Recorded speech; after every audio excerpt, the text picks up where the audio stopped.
Welcome students to the fourth session of the chapter Evans tries an O-level.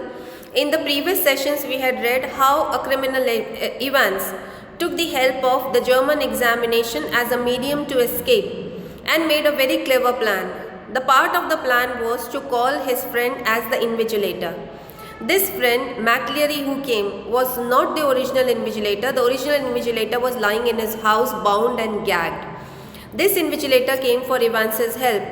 And Evans, in the night, he cut his hair with the help of the razor blade, hid the cut hair with the hat, and Jackson did not force him to remove that hat.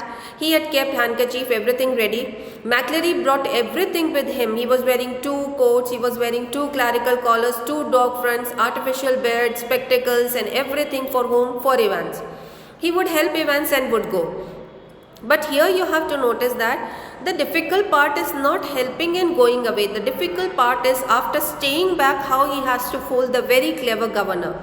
In between we have been given an idea that at 11:20 a phone call came, actually 2 phone calls came, and that phone call was one to tell the Evans that the name of the hotel was this, and the second was that there were some numbers because of which Evans could know the address of the hotel. Everything was going on fine. But at 11:20, just 5 minutes before the exam was going to get over, the governor realized something. And what was that? Something was biting his mind. So let us see that from here, page number 80. At 11:20 am, the receiver once more crackled across the silence of the governor's office. And McLeary informed Evans that only 5 minutes remained. The examination was almost over now, but something still gnawed away quietly in the governor's mind. Something was biting his mind. He said something is wrong or amiss somewhere. He reached for the phone once more, and remember, every time he calls Jackson. So at 11:20 am, Jackson shouted along the corridor to Stephens.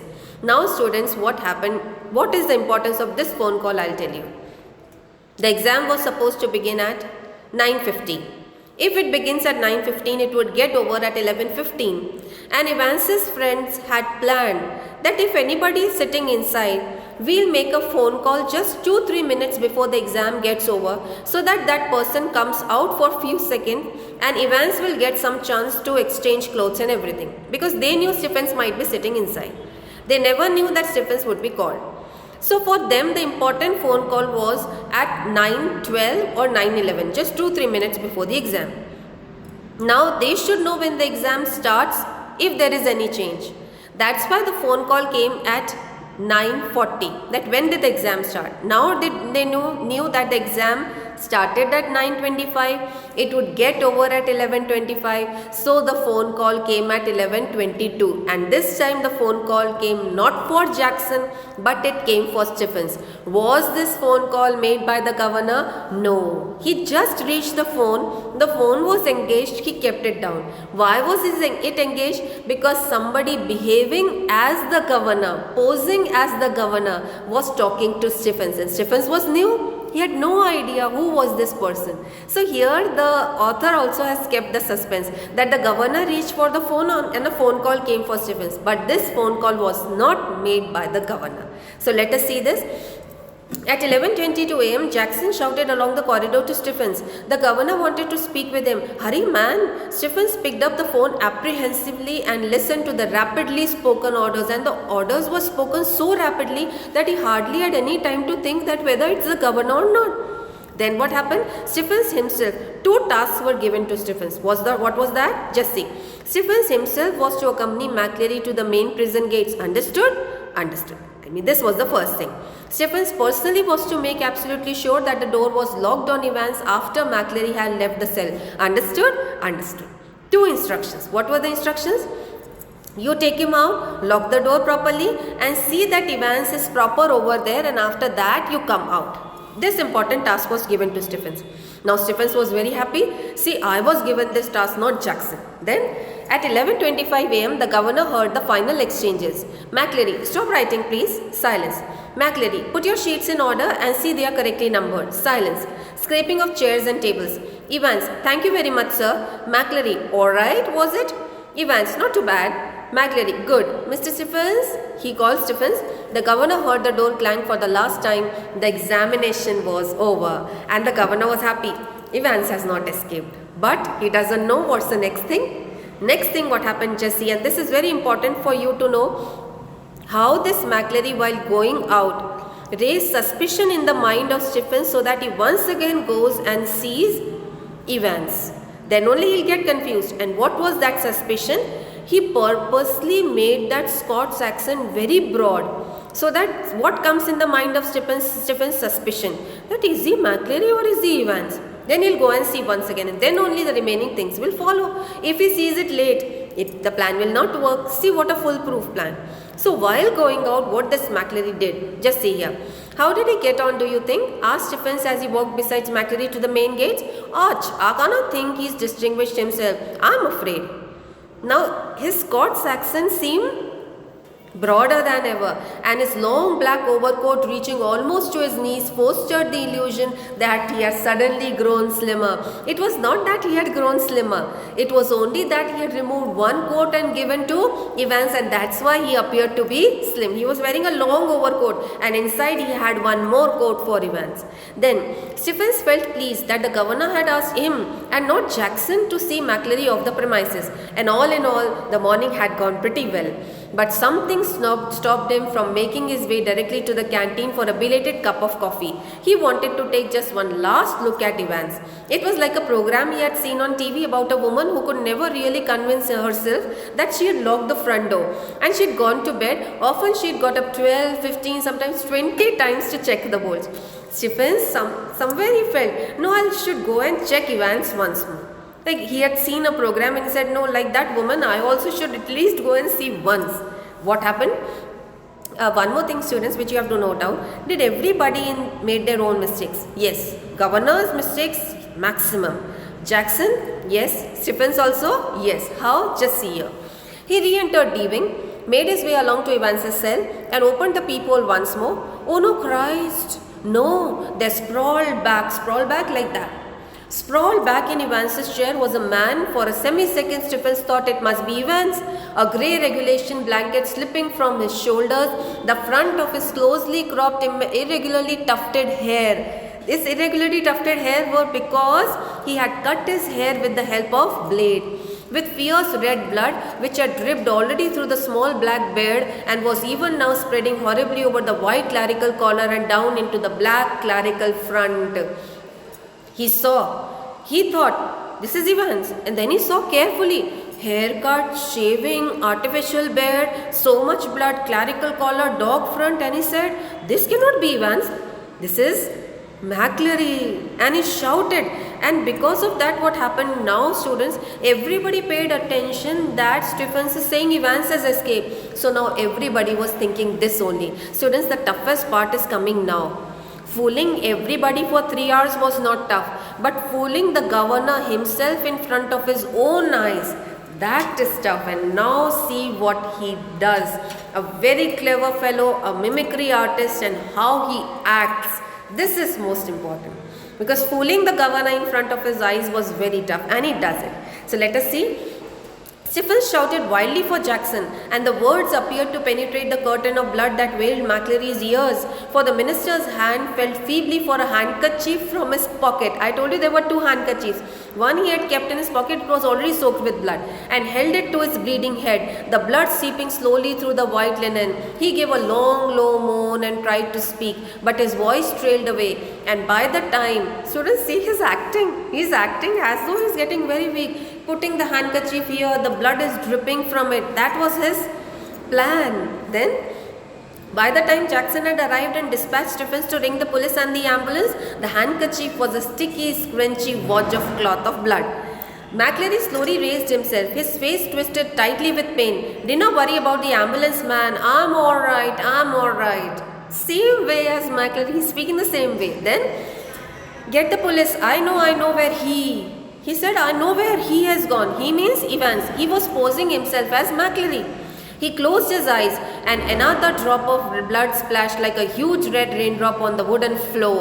That means, students, did Evans injure himself a little bit also?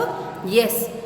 Blood was there to pour, but there was some injury also, so that fresh blood also comes out. This you have to keep in mind. Then, His hand along the table found the German question paper and grasped it tightly in his blood-stained hand. Get the governor, I know where he. Students, now comes the importance of the question paper. Students, one more thing is there. To fool the governor, he has to see that the governor's attention is diverted to something else than him. And for that, he used the question paper so that for some time the governor gets into that question paper and then he is able to fool him. Because what was there in the question paper? Let us see now. Okay, it is in German. The only bad luck of Evans, governor knew a little bit German. That was his bad luck. So let us see now. Almost immediately, sirens were sounding, prison officers barked orders, puzzled prisoners pushed their way along the corridors, doors were banged and bolted, and phones were ringing everywhere.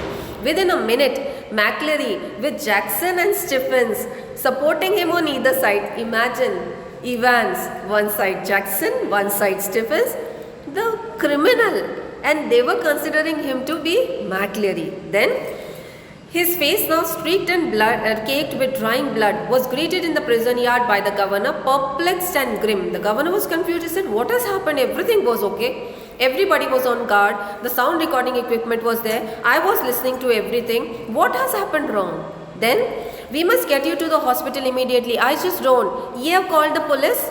Yes, they are on their way, but I'm alright. See what a clever fellow. What a mimicry artist. Then, I'm alright. Look here. Awkwardly, you opened the German question paper and thrust it before the governor's face. Before the governor could think anything, what came in front of him was the question paper. It's there. Do you see what I mean?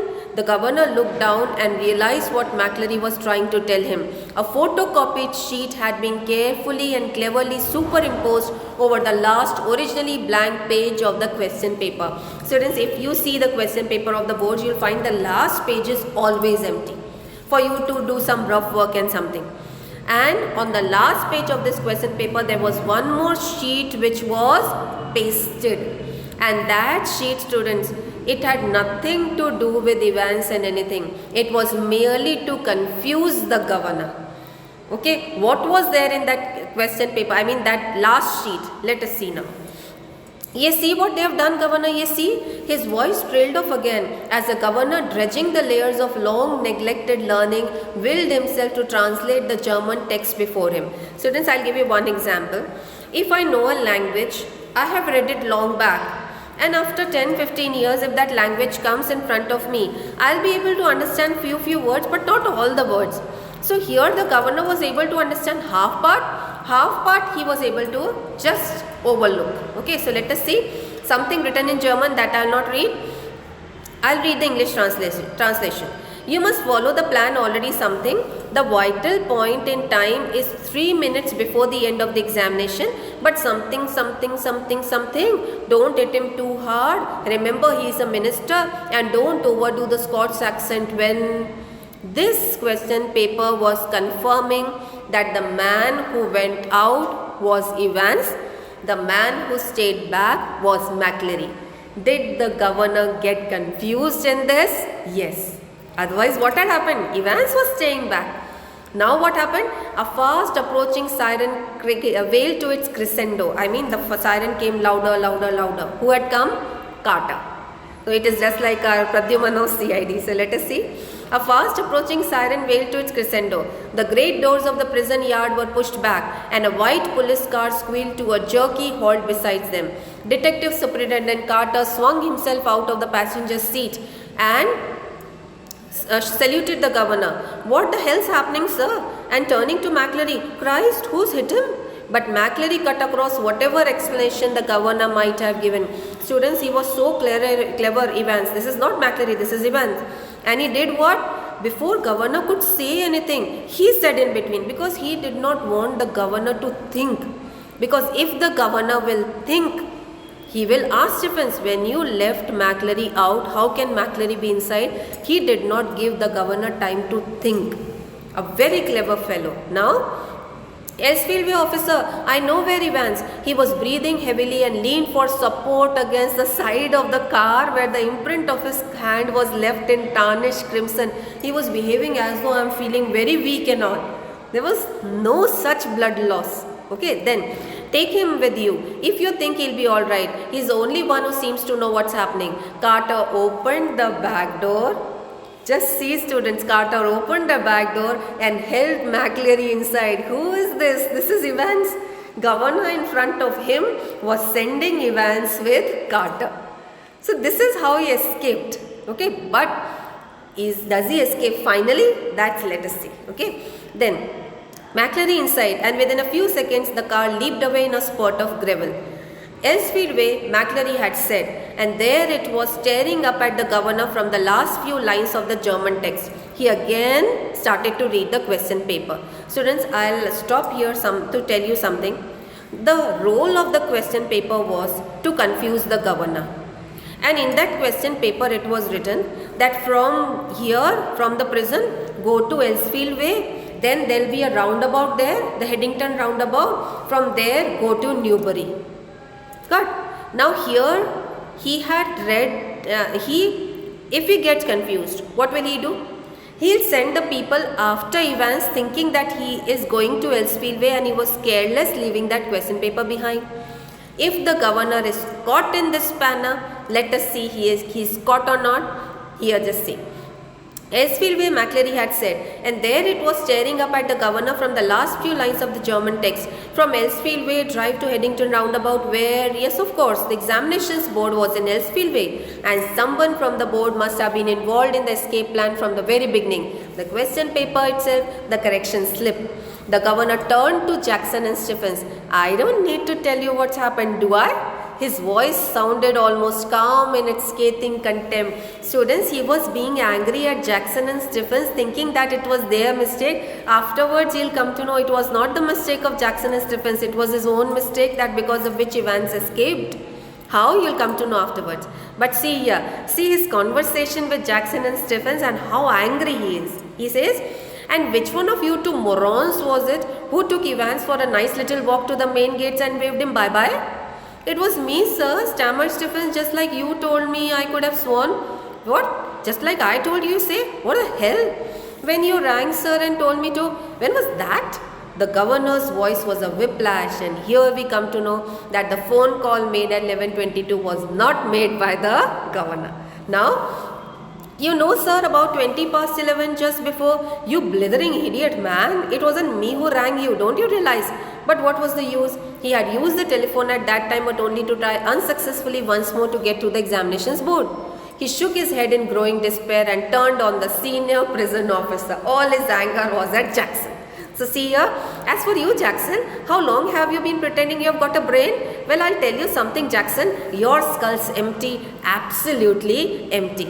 It was Jackson who had spent 2 hours in Evans's cell the previous evening. It was Jackson who had confidently reported there was nothing hidden away now, nothing at all. And yet Evans had somehow managed to conceal not only a false beard, a pair of spectacles, a dog collar and all the rest of his clerical paraphernalia. Paraphernalia are the things used to do a particular task, but some sort of a weapon with which he had given McLeary such a terrible blow across the head. And he was very angry at himself that all these things were hidden away even after Jackson's search. Students, was it the mistake of Jackson? Not at all. Because these things were not there. They were brought there by McLeary. I mean, the man who posed as McLeary. Then, a prison van backed alongside.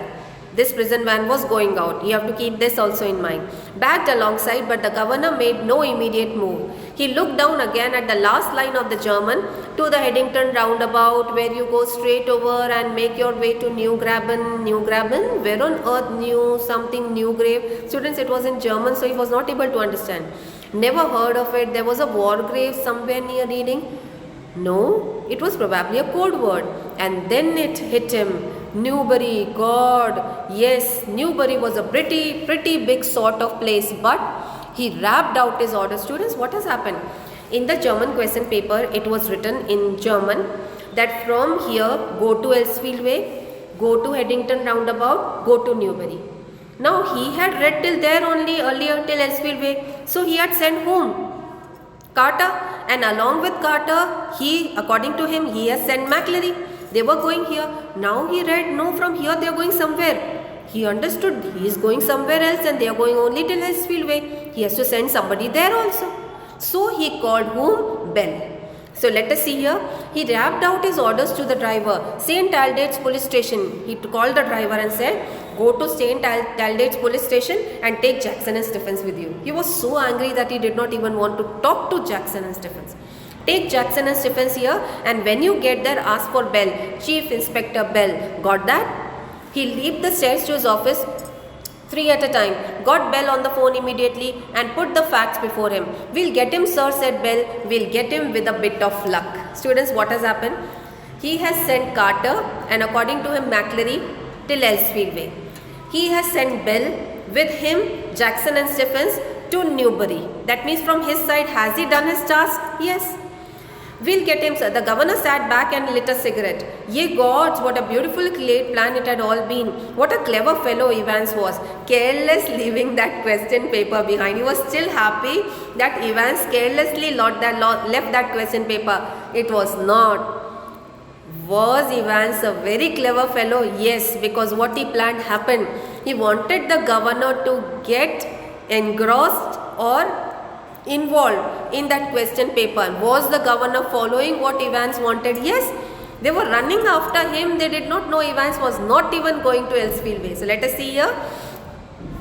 Careless leaving that question paper behind, but then they all made their mistakes somewhere along the line. Well, almost all of them. And that's why very, very shortly Mr. Clever Evans would be back inside doing his once more.